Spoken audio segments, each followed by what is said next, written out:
Hi guys, I hope you're doing really well. Welcome back to my channel. If you're new here, I'm Muriel. I'm a food photographer, recipe developer, and content creator. And on this channel, I talk all about vegan recipes, food photography, as well as personal growth. And in today's video, I'm gonna share with you about my editing process. Last week, I asked all my followers on Instagram what video they would like me to create next on the topic of food photography. And so many of you actually asked me to share about my editing process. So that's what we're gonna be doing today. So if you're interested in this topic, make sure to watch this video from beginning to the end. So let's get started with the two images that I'll be editing today. In case you don't know, I do all of my editing in Lightroom and a little bit of retouching in Photoshop. If you're curious about what retouching tools I use in Photoshop, make sure to check out my video on the topic. I'm going to link it up here as well as in the description below. Today, the two images that we'll be retouching are going to be a Moody photo and a bright and airy photo. I know a lot of you guys are really curious about how I personally edit my photos, especially the Moody ones. As I've been growing in my photography over the past couple of years, I've noticed that a lot of people, when they share videos about how they personally edit their photos, they kind of just share about the presets that they apply and how they slightly modify them. But today I really wanted to step away from that and show you, like, from the ground up how I modify a photo instead of just applying a preset on it and telling you that that's what I do, just because I think it's more helpful for you guys to learn how I go through the process of editing my photos from the beginning until the end. So let's jump right in and let's start with the first Moody photo. So this cupcake is a cupcake that I shot a couple of months ago now in the context of a challenge that I did on Instagram. The first thing that I do when I start my editing process is I do an initial crop of my image. In this case, I'm noticing that the image is a little bit slanted to the right. So I'm going to click on the crop tool and change that by rotating it a little bit. Now it's a little bit slanted to the other side, so just readjust that like this. I think that looks about right. I cropped out too much space at the bottom, so I'm just gonna slide this down like this. That looks pretty good. Once I've done my cropping, I'm actually going to just increase the exposure first because I find that this image is very dark and it's kind of hard to see the details and if the temperature is right. So I'm going to increase the exposure to about here. That looks pretty good. And now that I'm seeing more detail in the photo, I'm going to adjust the temperature of my image. The type of photography that I tend to do tends to be a little bit more on the cooler side, and I find in this case it's a little bit too warm. So I'm going to play with the temperature slider right here, and I'm gonna bring it towards the left to make it a little bit cooler. You see that as I'm doing this, because there is orange in this photo, which is a complementary color to blue, the orange kind of pops out a lot more and is a lot more vibrant. So that's kind of cool. Now that I've played with the temperature and the exposure, let's head over towards the highlight, shadows, whites, and blacks. First thing I do is I bring down my highlights towards the left. The reason why I do that is because I want to bring out the details that are hidden in the highlights of the image. And I'm gonna do something similar with the shadows. I'm gonna increase this.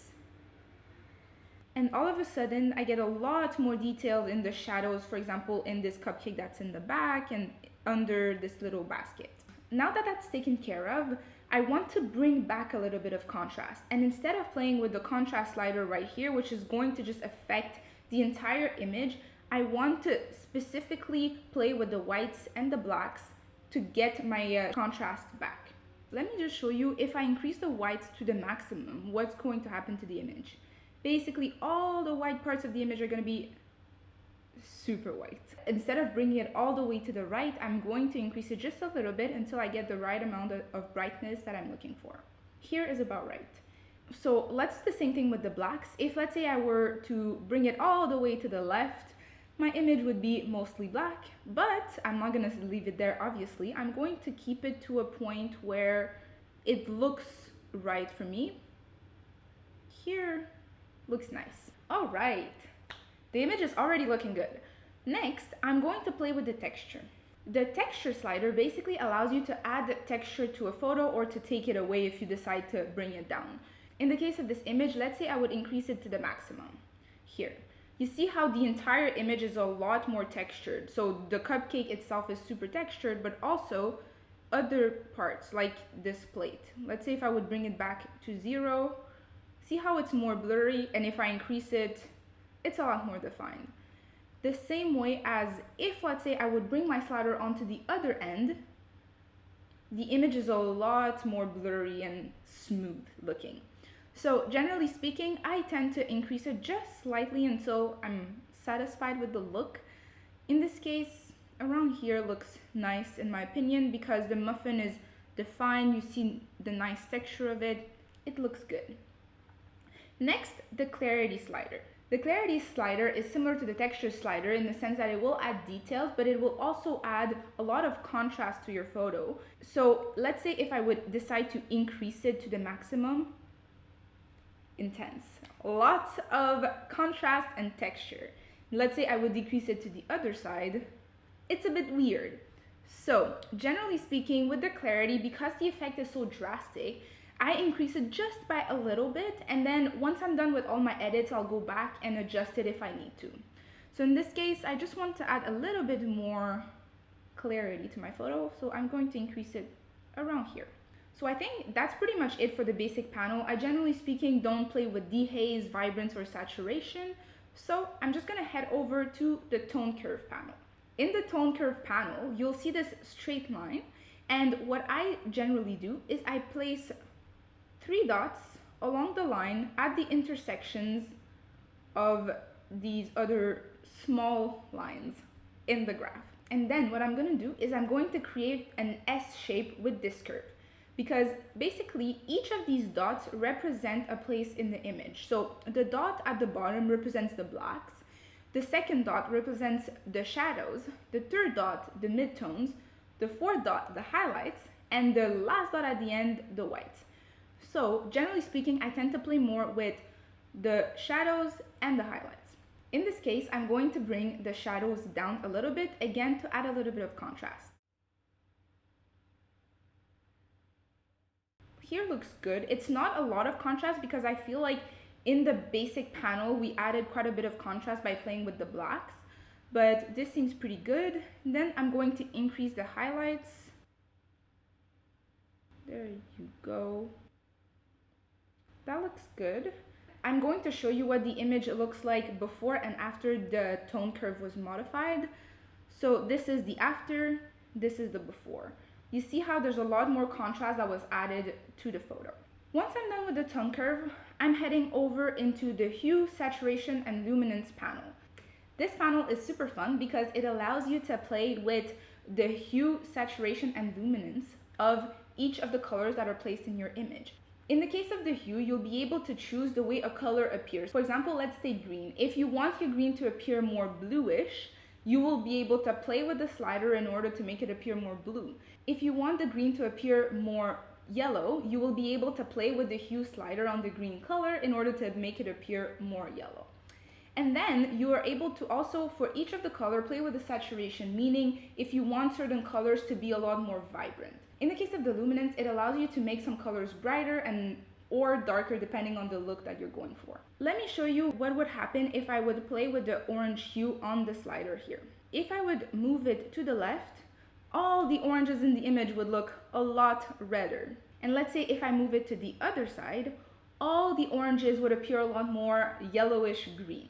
Most of the time when I play with the hue of different colors, I tend to move it just slightly. I don't go on one extreme or the other. So in the case of this orange, I would like it to appear a little bit more yellowish. So I'm just gonna increase it, guys, by a bit, like 2. And then another hue that I notice here is the green of this little eucalyptus branch that I put here that's kind of sticking out. Let's say I wanted it to be more yellow, I can move it like this. And then you can tell that the green is a lot more yellow. And then if I would move it to the other side, it would be a lot bluer. In this case, I think I would want it to be a little bit more on the yellow side so that it doesn't pop as much. And I think those are the only adjustments that I want to do in the hue section of this panel. So I'm going to move to the saturation section. In this case, I think the only color that I really want to modify is the pink of this plate. I find that this plate is a little bit too colorful and kind of distract the attention away from the cupcake. So what I'm going to do is I'm going to decrease the saturation of the magenta and the purple because I feel like those two colors are part of this plate. So if I move the magenta back, you see how the plate loses its color? And I'm gonna do the same thing with the purple. Here's about right. Just by doing this very small adjustment, there's a lot of attention that's kind of brought to the cupcake instead of distracting from the cupcake because of the color of the plate. Last but not least, in the hue saturation luminance panel is to play with the luminance. In this case, I would really want the orange to be a lot more bright and to pop more. So I'm going to play with the luminance of the orange and increase it this way. Wow, it just comes alive. It's beautiful. I love it. The last thing that I'm going to do is play with the luminance of the purple and the magenta to make it look a little bit darker. So let's see what happens when I do that. Okay, the purple is a bit too dark, but that's about right. Now I'm going to show you the before and after of all these adjustments that I did. Before, after.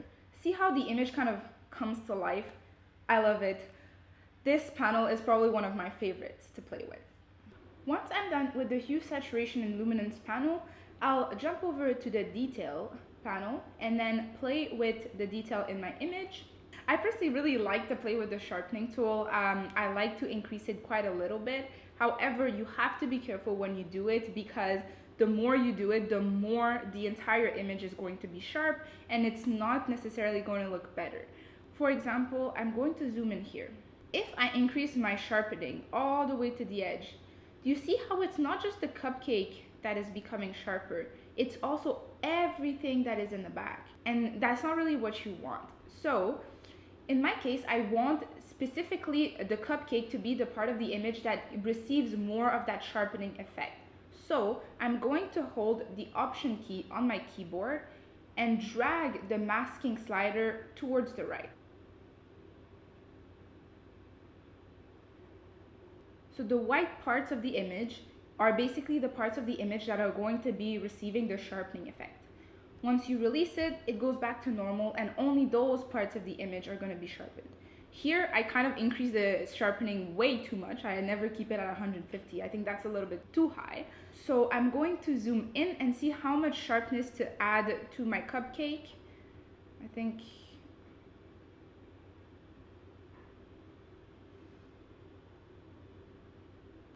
this is about right for me, to my liking. This looks good. Last but not least in the panels is the lens correction panel. So I'm going to open it up and check both the remove chromatic aberration and enable profile correction. The reason why I check remove chromatic aberration is because I want to remove those colorful fringes that tend to appear alongside the edges that have the most contrast. Let me show you in this case what they would look like. So if I would uncheck remove chromatic aberration, see how on the edges of the icing there's this green fringe that kind of appeared. If I click remove chromatic aberration, that fringe disappears. So generally speaking, I always check remove chromatic aberration because it removes those type of colorful edges that can appear in an image. I'm not going to go too much into detail about how chromatic aberration works and how you can remove those colorful edges manually. Lauren Karras from That Sage has amazing content about it in her Food Photography Academy.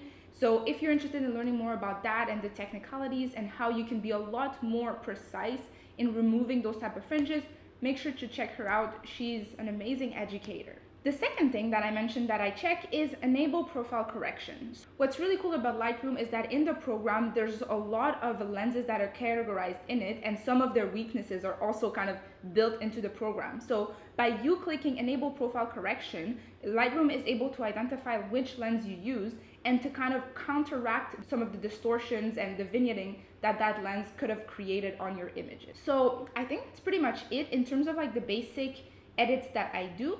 Now it's time to go and do the little details.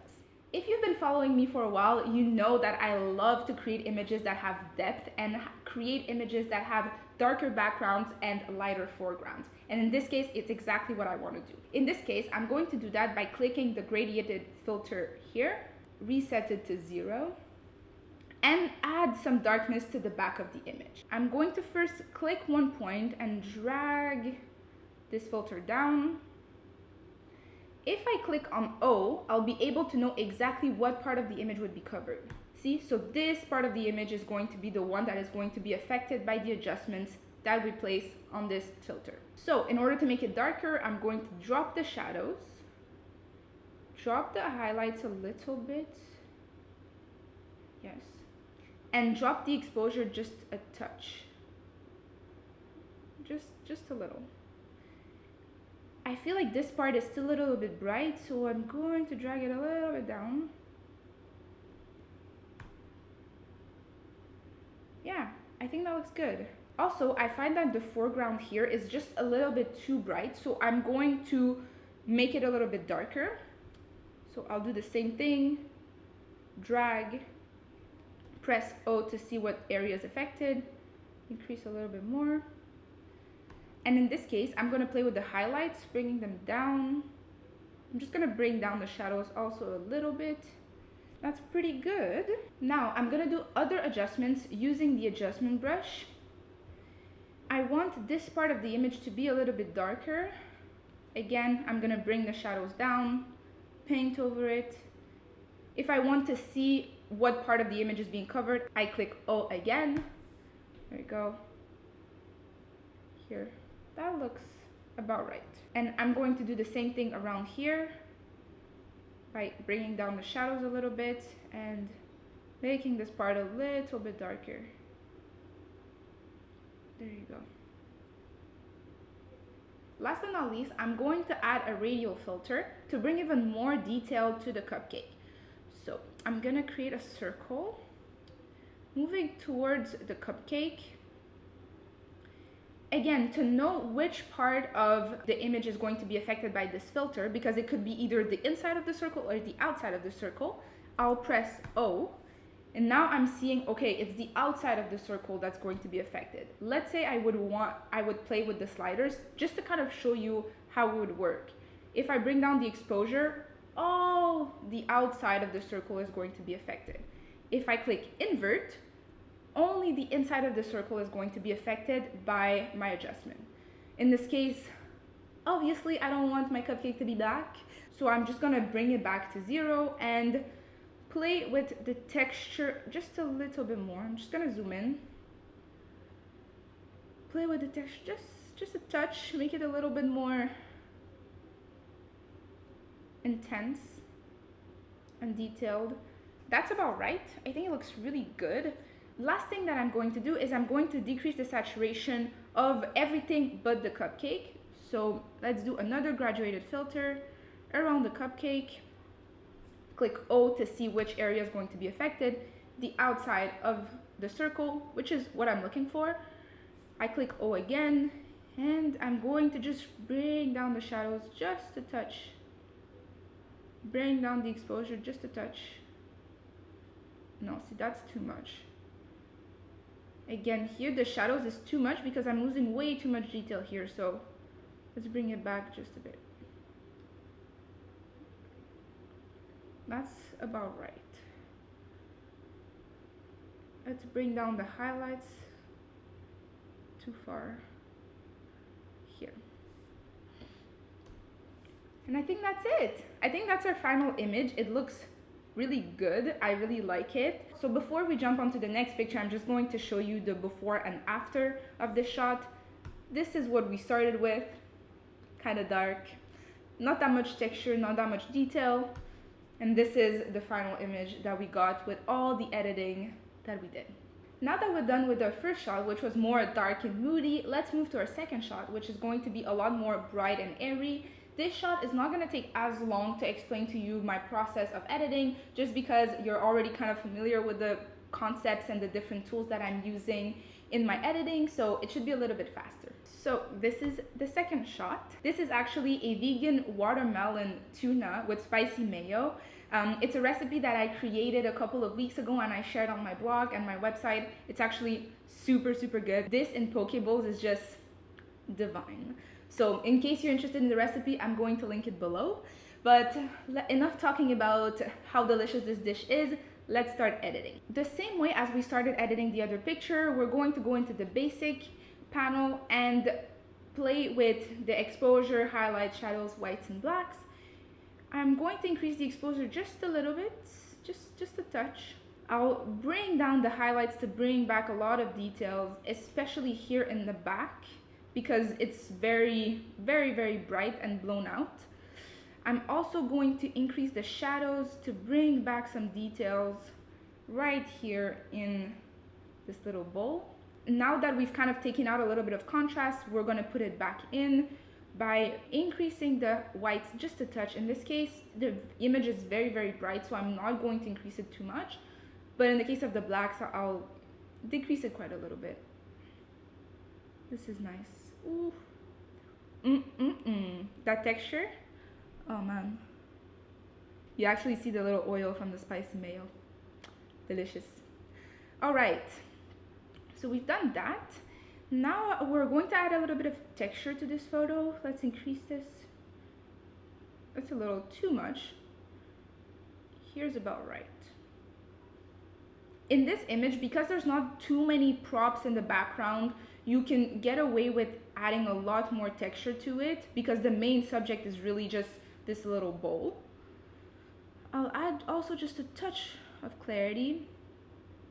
Yeah, that looks perfect. Now let's play with the tone curve, placing my 3 dots down. I'm going to bring down my shadows just, oh, this is too much. Just a bit. Will I bring out, no, see, I don't want to bring it out too much here. This is enough. So this is after and this was the before. See how the tone curve really adds depth to the photo? Okay, I'm realizing it's a bit too much, so let's just tone it down just a little bit.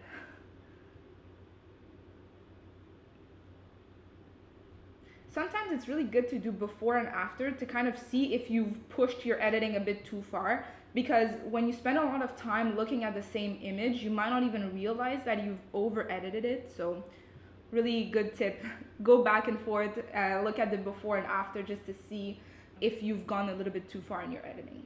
Let's move down to the hue, saturation, and luminance. Let's start with the hue.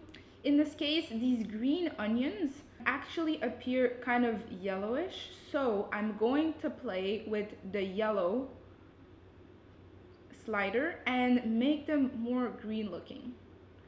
Let's see if I would increase it to the max. This is what it would look like. Gorgeous. Jokes, no, it's too much, obviously. So we'll just increase it a little bit, and then we'll also play with the green slider again to make it a little bit bluer. I think that's good. As for the tuna itself, I don't think the red or the orange requires any kind of adjustment in terms of the hue. In terms of the saturation, I think the only thing that I'm going to do is decrease the saturation of the blue, which is basically present right here on the backdrop. And I think that looks nice. This is the before and after. Okay, I'm going to decrease the saturation of the green just a bit because I find it's a bit too vibrant. Before and after.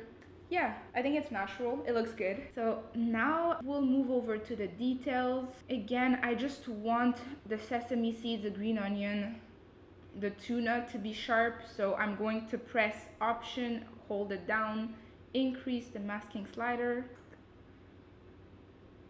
There you go. That looks good. So it's really this that is the most sharpened.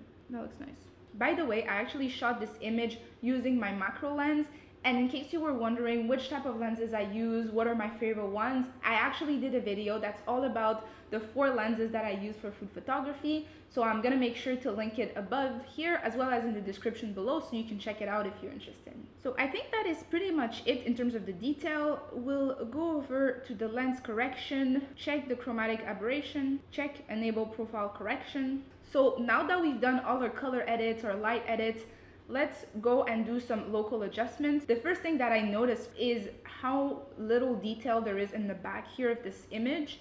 and I want to counteract that. So I'm going to use a graduated filter to bring some detail back to the back of this image.